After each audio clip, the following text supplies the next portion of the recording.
Urgut filiali boshlang'ich ta'lim yo'nalishi 303 guruh talabasi Afzalova Iboda. Biz bugun ijtimoiy pedagogika fanidan sharq mutafakkirlar asarlarida sharq ijtimoiylashuv masalalarining yoritilishi, ijtimoiy pedagogik rivojlanish tarixi haqida gapirib o'tamiz. Bu mavzuni asosan 3ta reja yordamida yoritib bordik. Bunda birinchi rejamiz sharq mutafakkirlar asarlarida sharq ijtimoiylashuvi masalalarining nazariy asoslari. Ikkinchi rejamiz sharq pedagogik merosida ijtimoiylashuv omillari va tarbiya tizimi. Uchinchi rejamiz xorijda ijtimoiy pedagogikaning rivojlanish tarixi va nazariy yo'nalishlari. O'zbekiston Respublikasiga ijtimoiy pedagogika fani mustaqillikka erishgandan so'ng kirib kelgan, lekin undan avval u ijtimoiy tarbiya, ijtimoiy faoliyat, ijtimoiy himoya ko'rinishida qadimiy ildizlarga ega.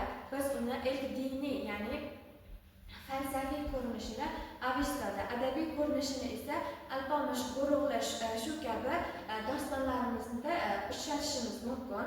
Al-Xorazmiy, Farabiy, Beruniy, Ibn Sino, Ulug'bek kabi olimlar o'zini ilmiy va pedagogik faoliyatlarda bu mavzularni rivojlantirilgan va asarlarda ba'zi bir joylarda ta'limiy va tarbiyaviy g'oyalari keltirilib o'tilgan. Bu avvalambor ular ta'limning maqsadini nihoyatda chuqur egallagan, axloqiy me'yorlarni tartibma-tartib ko'rsatishgan. Islom ta'limotida, islomiy tarbiyada odob, axloq, yaxshilikka chaqirish va yomonlikdan qaytarish, yetimlarni qo'llash va ijtimoiy adolat g'oyalari ijtimoiy pedagogik faoliyatning ma'naviy asoslari hisoblanadi. Ijtimoiy huquqiy shart-sharoitlar, mustaqillikdan keyin ta'lim to'g'risidagi qonun, kadrlar tayyorlash milliy dasturi hamda oila, mahalla va ta'lim muassasalari hamkorligini huquqiy mustahkamlash ijtimoiy pedagogikani soha sifatida yuzaga chiqaradi. Bu yerda ijtimoiy pedagogikani ta'lim to'g'risida olimlarning fikrini aytib o'tadigan bo'lsak, islom ta'limotida, islomiy tarbiyada odob, axloq, yaxshilikka chaqirish va yomonlikdan qaytarish, yetimlarni qo'llash va ijtimoiy adolat g'oyalarini ilgari surgan. Bunda yoshlarni mahalla, ya'ni mahalla bilan ularni jamiyatda o'z o'rnini toptirishni yuzaga chiqaradi. Buyuk qomusiy olim Abu Rayhon Beruniy ta'lim jarayonida qo'llaniladigan ilmiy usullarni ishlab chiqqan. U shuningdek ta'lim tamoyillarini ham tasniflagan. Allomaning pedagogik qarashlarini ijtimoiy yo'naltirish axloqi, ijtimoiy xususiyatlari va hissiyotlarning ifodasi sifatida tushunganligimizda o'z ifodasini topgan. Uning tarbiya shaxsni shakllanishida va jamiyatdagi amaliy faoliyati uchun ilmiy mehnat ahamiyati haqidagi g'oyalari hozirgacha o'z ahamiyatini saqlab qolgan va hozirgacha biz yoshlar tomonidan bu qo'llanmalar keng qo'llanilib kelmoqda.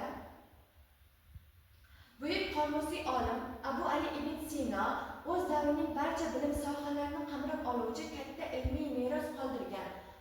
Uning barcha asarlarida pedagogik qarashlar mavjud. Olimning bilim, iroda va insonni rivojlantirish jarayonidagi maqsadga intiluvchanlik, atrof muhit ta'siri, axloqiy va mehnat tarbiyasi haqidagi asarlar keng qo'llanilib kelinmoqda va unda tarbiyaviy va ta'limiy nazariyalari haqida so'z yoritib borishimiz mumkin. Mashhur olim Al-Xorazmiy asarlarida yorqin didaktik tavsifga egadir. U savol-javob metodi orqali bilimlarni qo'lga kiritishi, bu jarayonda shaxs boshqalar bilan munosabatlarga kirishishi va jamiyatning faol a'zosiga aylanishi ta'kidlangan. Aynan savol-javob metodi deganda uni dialog tarzida qilib, ikki insonni so'zlashini, suhbatlashishi, bir-biri bilan ma'lumot almashinishini misol qilib keltirishimiz mumkin. Shaxs ijtimoiylashuvi. Shaxs bu alohida individ, mohiyatdan yaxlit ijtimoiy axloqiy olam. U o'zida inson mohiyatini, uning mavjud sifatidagi qadriyatini mujassam etadi. Shaxs ijtimoiy gumanitar fanlarda o'z yo'nalishi, tadqiqot obyekti va maqsadi nuqtai nazardan turlicha tanqid etadi. U o'ta murakkab ziddiyatli, qarama-qarshi, o'zini o'zi inkor etadigan mavjudot sifatida biologik, fiziologik, ijtimoiy axloqiy, ruhiy va estetik aql idrok tafakkur obyekti sifatida hayot mantig'i jihatdan tadqiqot manbaiga aylanishi mumkin va uni o'zida mujassam etgan bo'lishi ham mumkin. Shaxsning shakllanish omillari ko'p va xilma-xildir. Shaxs har qanday yo'nalishlarda ham, masalan, genetik, nasliy, biologik, tabiiy, madaniy, ijtimoiy hayot tajribasi, o'z turdoshlari bilan munosabat va boshqa insonlar bilan suhbatlashishdagi o'zini ta'limiy, tarbiyaviy muhitdagi ta'siri, ya'ni so'zlashuv odobi bilan boshqa shaxslar, ya'ni boshqa insonlardan ajralib turishi mumkin. Shaxsni ajdodlardan yetib kelgan fizionomiya, fe'l-atvor bilan fiziologik, ya'ni bu yashash uchun quvvat olish bilan belgilanadi. Chunki bunda insonlarda genetik omil sababli insonlar bir-birini fe'l-atvorlaridan, ya'ni ularni qanday suhbatlashishdan, fe'l-atvoridan, kelib chiqishidan yoki bo'lmasam ularni tarbiyaviy va ta'limiy yo'nalishlardagi sohalariga qarab insonning qanday shaxs sifatida mukammal ekanligini aytishimiz mumkin. Shu bilan darsimiz tugadi.